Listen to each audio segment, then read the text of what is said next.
So today on stream I have another chill out Lego, but well, it's not really a Lego build stream. What it is fake Lego build stream. I found while I was browsing around on Amazon, looking at various kits and stuff that I could possibly build on stream, like the Gunpla stuff or, you know, Star Trek ships and stuff, and I stumbled across this kit. It's some no-name Chinese knockoff Lego brick thing, Enterprise, the NCC 1701. I just bought it on a whim because it was like 18 bucks or something, and I was ordering other stuff at the same time, so...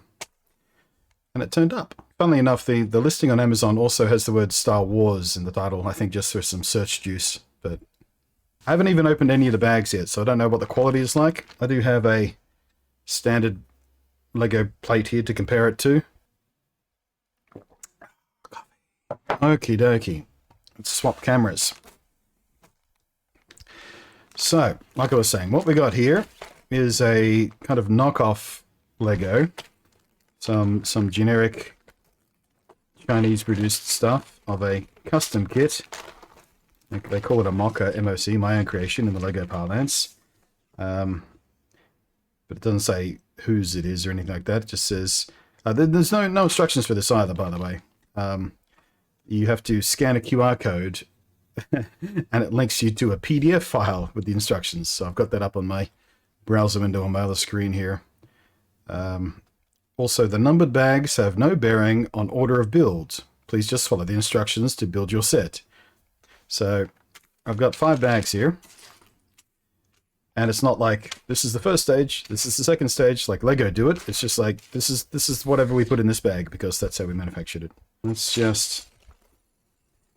Now, I'm not sure how much point there is in going to be sorting all this out like we normally do, because I have to get all the pieces out all at once instead of one bag at a time, so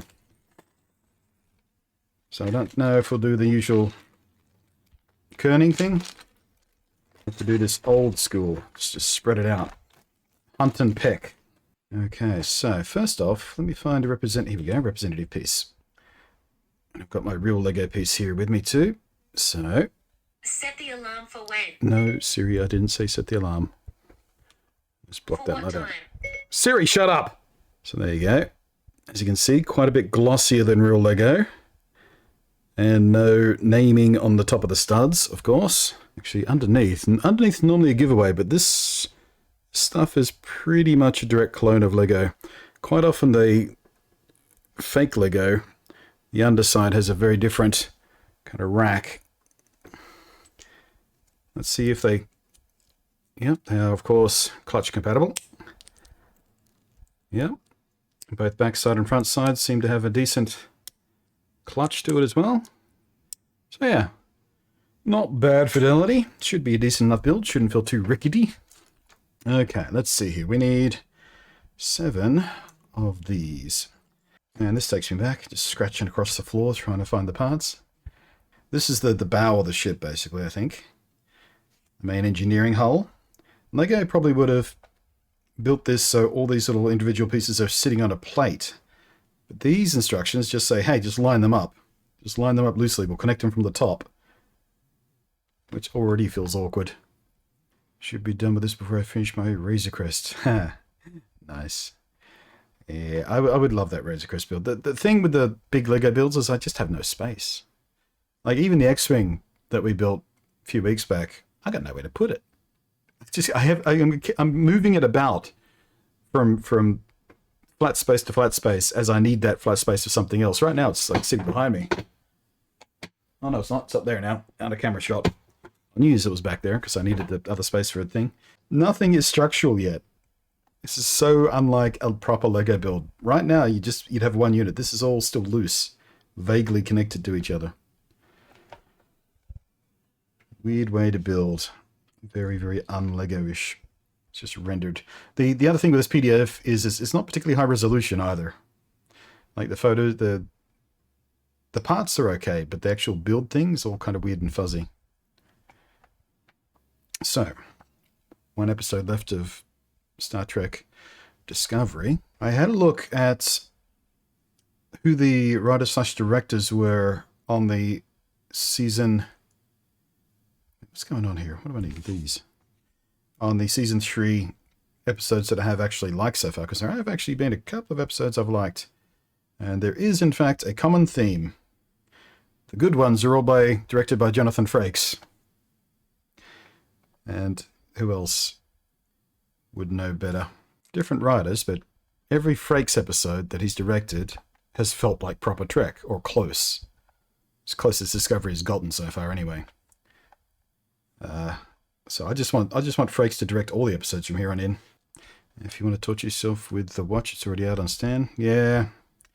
I mean, I'm going to go into it knowing that the early review I saw mentioned that if you are a Terry Pratchett fan, you're not going to recognize much, except for the names and the places and stuff. So I'm going to go in with that expectation. I'm not going to go in with the expectation of it being a proper and legitimate, faithful representation of what Terry Pratchett built. Just kind of an inspired by Terry Pratchett kind of deal. So hopefully I won't be too disappointed going in with that attitude. Gave up on Discovery, at least for a while. Not the slightest. Yeah, this first 2 seasons I struggled. Third season was pretty bad for the first few episodes. Then it had a good episode. Then it had several more bad episodes. Then it had an episode that was almost Star Trek. And then it had a really stupid episode. And then the most recent episode is almost Star Trek again. And again, Frakes was at the helm, so... Gotta tell you, the way this is built, it just feels so fragile and wibbly. Nothing's lining up quite right. And yep, even the top of the parts. I don't know whether I can show you this on camera. There we go. So yeah, the top of these parts are not the same height. They're not quite the same angle. So they come up to a slightly different height. There we go. There you can see the light catching on the edge of it there. I don't know whether that's deliberate or just bad manufacturing, but it feels like they should be the same angle, right? That one felt quite solid. Oop, I've broken it. It's come away from itself. This is why it needs a plate on the bottom. But yeah, I mean, Discovery's tough.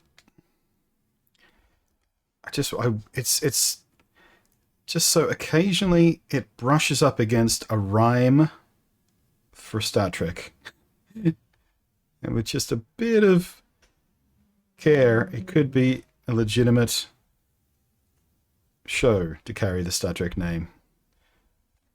But whoever the showrunners are keep getting in their own way. All I can say is thank goodness for Jonathan Frakes right now. He's the only thing keeping that show watchable. Here we go. Engineering hull taking shape. Looking fairly Star Trek-y already. Not as impressed with the quality of these bricks as I was when I first opened the bag. Just all those different angles on these slopey bits are bugging me. I don't know, maybe they'll look like texture when it's done. Don't look like that in instructions though. Oh, this is just not a very Lego way to do it. It's so delicately precarious. It's really funny. It's not until you build some of this fake Lego stuff that you realize just how clever some of the Lego designers are in doing things in really just clever ways. Oh, come on. Get on there. That doesn't seem right.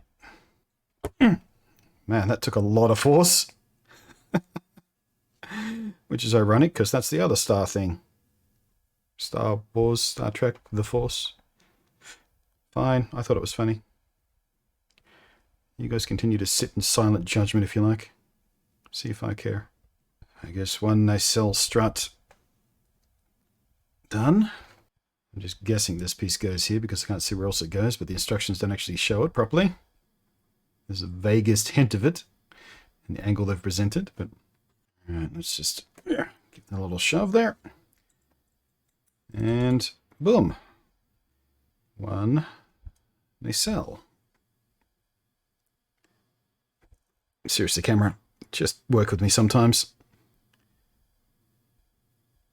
Fake Lego's looking pretty good. Yeah, I mean, it's not the angled pieces for the sort of top ramp of the engineering hull. They're all the two wide and the one wide versions of it are slightly different angles. So The consistency is not great, but the clutching power is pretty good, which is normally the sort of fall down of a lot of this fake Lego stuff. They normally don't grab onto each other strongly enough, or too strongly, or inconsistently, but so far that's been reasonably consistent. Jesus. There it goes.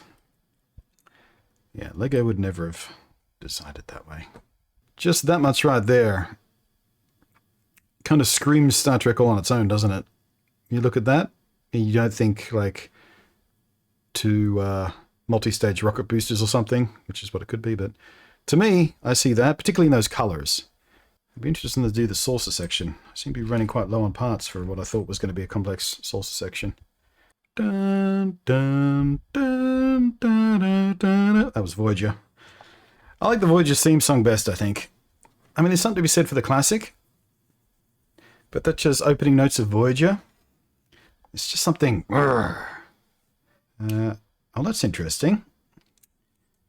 This will be tricky to show you, I think, but the way they built it, there is a gap at the end there between that stud and the top there, which kind of serves as the opening for the shuttle bay. That's a cute little detail. That's a little bit Lego-like. It's not particularly structurally sound, though. Okay, we're starting the saucer section with the smallest circle possible. You know what? I don't know whether Lego actually have an equivalent piece of this. So far, everything I've built with, you could swap out for Lego parts. Lego have... I mean, you could probably fudge this. Lego do have a block that's a little bit like that.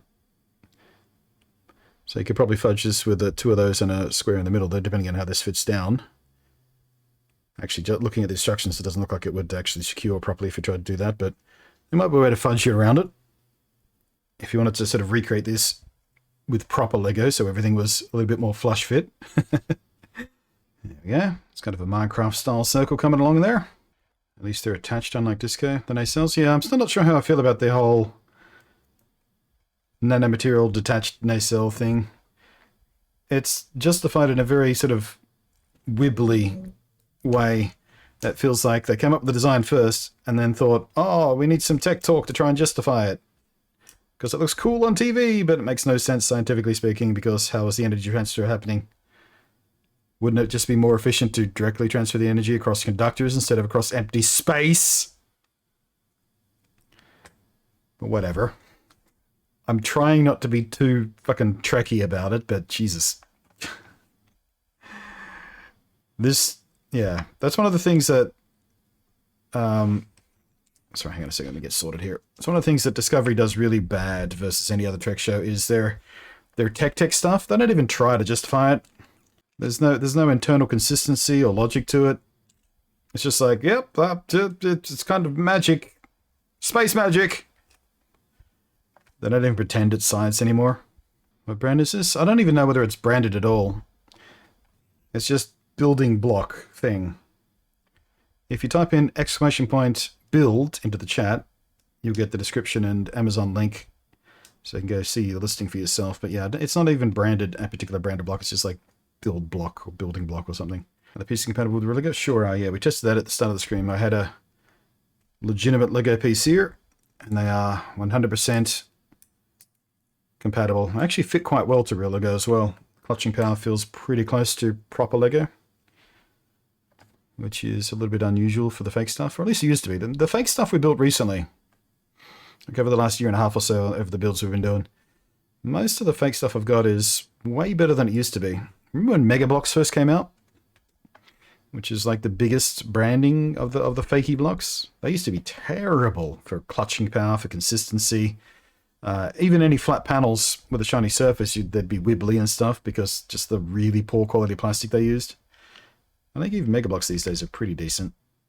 Okay, so we're not even done with the disk system yet. It wants us to attach it. It feels like a premature step, but okay. Square saucer section looks really weird. It looks so wrong.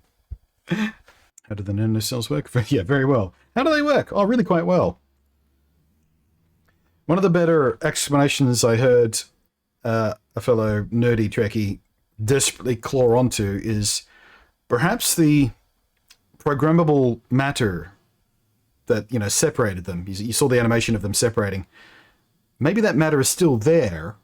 It's just clear. It's see-through, just by nature of being thinly spread out, just enough to transmit the energy required from the nacelles, or to the nacelles rather, but not dense enough to reflect or refract light to any significant degree, but then also be flexible enough to allow the nacelle to move for whatever bullshit reason they said it was more efficient or something, I don't know. But that's the headcanon I have to stick with, because being completely separated is just stupid, considering the purpose of the nacelle and the tremendous amounts of energy that have to get into it to form the warp bubble, etc., etc., etc. When you have to jump through hoops like that just to make some sort of internal consistency and sensibleness out of tech talk for a Star Trek show, you know the writers have no idea what they're fucking doing. Treknobabble. That's one of my favorite terms for it, by the way. It doesn't get used very often, but Treknobabble I heard once, and I thought I'd like that. Speaking of Star Trek, if a beginner wanted to get into Trek, which show would they start with? It doesn't really matter, honestly, because the different shows have, like the main shows, the original series, I probably wouldn't start there because by today's standards, it's pretty cheesy. It's delightfully so. But, I mean, Next Gen is where most younger Trekkers from Gen X onwards got on board. But then again, the first season and a half of Next Gen is also pretty wibbly. Voyager, that's where I personally started. I was aware of Trek and I saw Next Gen and the original series, but only bits and pieces, an episode here or there on TV or something. The first time I properly watched Trek, you know, as it was airing and whatnot, or as it was releasing on DVD in my case, was Voyager. And I really enjoyed that.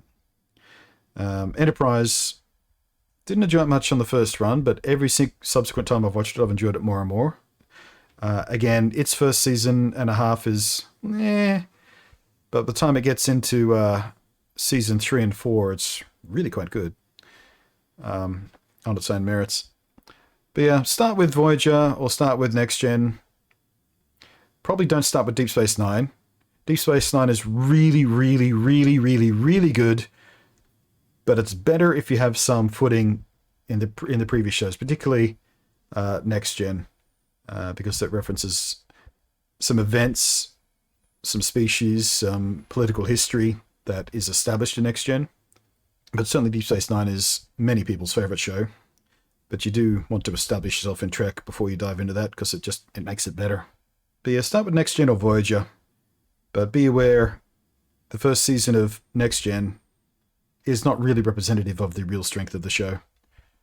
It does have some good episodes, but it's nowhere close as good as the show got. Right, where was I here? I need 2 of those. Poor maintenance engineers on the... that's the other thing. The engineers just, what do they do? Transport to and from the nacelles? Just running basic maintenance?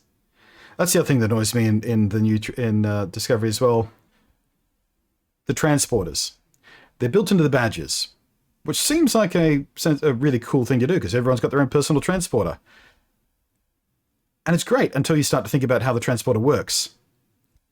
If the transporter disintegrates you into energy, right? Converts you into energy, transmits you somewhere, and reassembles you. That's the basic premise of the transporter.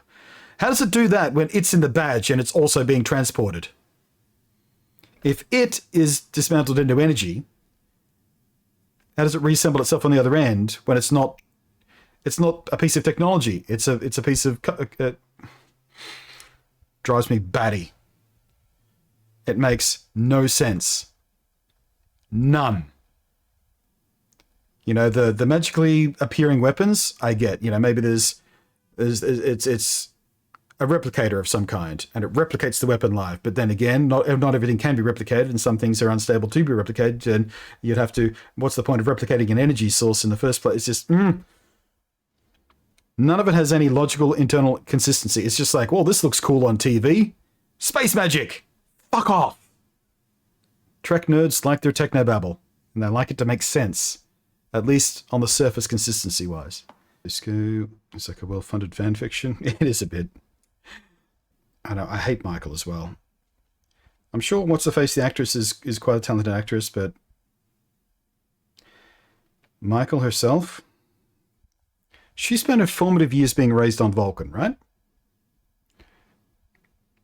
By one of the most respected Vulcans in all of history. And a human mother. How does she have so little control over her emotions? She keeps weeping openly in every fucking episode for no reason. Anything even slightly emotional happens, she breaks down into fucking tears. Not to mention the fact that 80% of her lines this season, she's whispered for no reason. She just kind of talks in this low, whispery tone for no apparent reason, but to seem more dramatic. Why? Talk like a normal person, you fuckwit. Drives me silly. Every time she's on screen, I just... Ugh! Just kill off Michael Burnham. And do this shit, just... I don't know. Have a big slime monster just kill her for no reason, like Tasha. You see, I knew connecting the saucer section before we were done with it was going to be awkward. Yeah. Tell you what, it's already starting to look pretty good in front profile. Am I making a webcam? No, I'm making an X-Wing, Cayin. Remember that cool X-Wing PC mod we saw at PAX a few years ago? I'm making a little model of that. For those wondering what's going on, Cayin and I... Was it PAX, what, 4 years ago? Something like that? We were looking at custom PC cases. And there's this really cool... What was it? It was a TIE Fighter, I think. But yeah, Cayin trolled me pretty hard.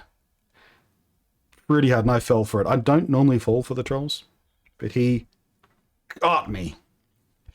I got really pissy because he didn't know the difference between Star Trek and Star Wars. Dude got me. So now it's just become a running gag between us. Yeah, you sold it well, man.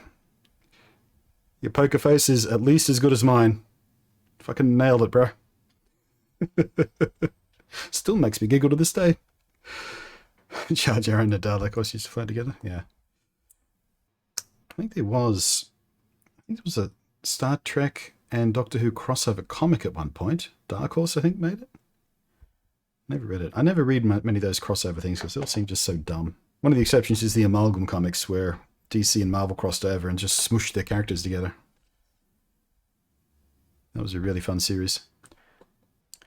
And by your command. I don't think we've managed to squeeze in any Battlestar references yet, have we, Cayin? Starbuck, Captain of the Enterprise. Fuck, I'd watch the shit out of that show. Get rid of Michael Burnham. Bring in Starbuck. Bring in Katie Sackhoff. Actually, no, she's fine where she is on Star Wars right now. Okay, so that goes on starboard side. That's right, isn't it? Right-hand side, starboard? Yeah, because port... Here's how I remember it. Here's my mnemonic for remembering port from starboard. When you're drinking port, the drink, you hold it in your left hand because you're fancy. It leaves your right hand free for cigars. Port is left. Oh, this, I was about to say, this is not feeling particularly rock-solid construction-wise. Not very Lego-like, but as long as it looks good on the shelf, I guess. That interference with the deflector dish just makes that neck connection really, really just loose. And now, does anybody know what the front of a ship is called? The pointy end. Well, not on the Enterprise, it's not. Take a bow, that's it. And that's your mnemonic for remembering that too. The front of the ship is a bow. That is the direction you bow. And by process of elimination, that means the arse end is the stern. It's reasonably circular for building bricks. Okay, looks like we're building our display stand next. I do like a kit like this that comes with bits and instructions for a display stand as well. The Ultimate Collector Series X-Wing I used to have before it got stolen. That had a wonderful display stand for it as well. I should, actually, you know what? We should do that. We should sit down with whatever Lego I've got left and try and build a display stand for that regular X-Wing I've got. Also, somewhat mildly surprised and delighted, no missing parts. On the main body, at least, so far. Usually with these cheapo kits, there's a fair chance there's something missing.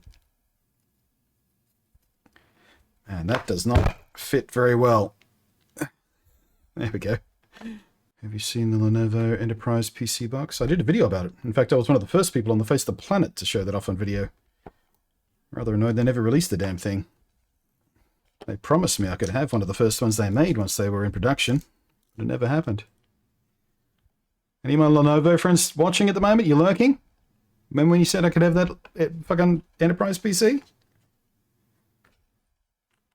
And you shunned me? There we are. That was a bit of a faster build than I was expecting, actually. I thought that was going to take at least 2 hours. What are we doing? Hour and 20 minutes. Okay. Sorry.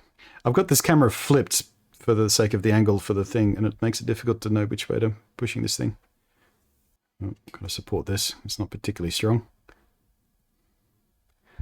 I'm actually pretty pleased with that. It's, you know, as far as the profile goes, it's pretty much spot on, isn't it? And you look at that in silhouette, and it is pretty much exactly the right shape, exactly the right dimensions. What colors they were able to squeeze in there are pretty appropriate. Yeah, I'm actually a little bit chuffed with that. Oop, the deflector came off again. Christ, every time I touch this, something falls off it. Cyanoacetate? Yeah. I might actually do that, because it's not like I'm going to recycle these bricks for anything else. I mean, with a Lego build, you can always break it down, but with something like this, I might as well just glue it together, eh? At least it's, well, I mean, this also is not supposed to detach on this model of it, on this Constitution class. That was the next-gen version. This is the TOS Enterprise.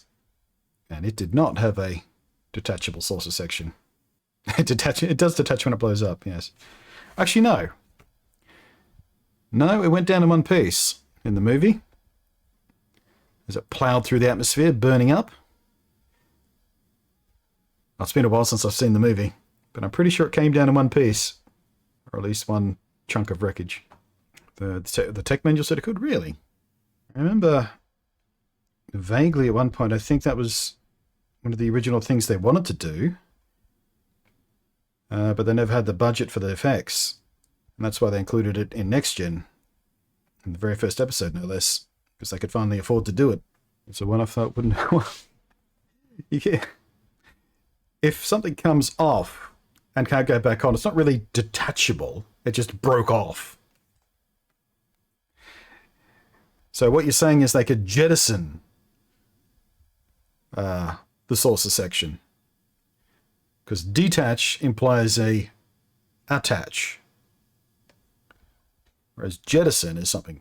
That's some classic Trek arguments for you there, just getting right down to semantics. Actually, what you mean is the saucer section could be jettisoned, not detached. Yeah, I think I'm definitely going to hit this with some glue. Just to keep it in one piece. Because I know if I put it on display somewhere, as soon as I knock it with anything else even close to it, bits are just going to fall off. I'm going to get annoyed. Not as pleased as I would have been if it was made out of actual Lego and fit together a bit better and was better designed as a construction. Because I don't think this would be any more solid if I did like rebuild this with genuine Lego pieces.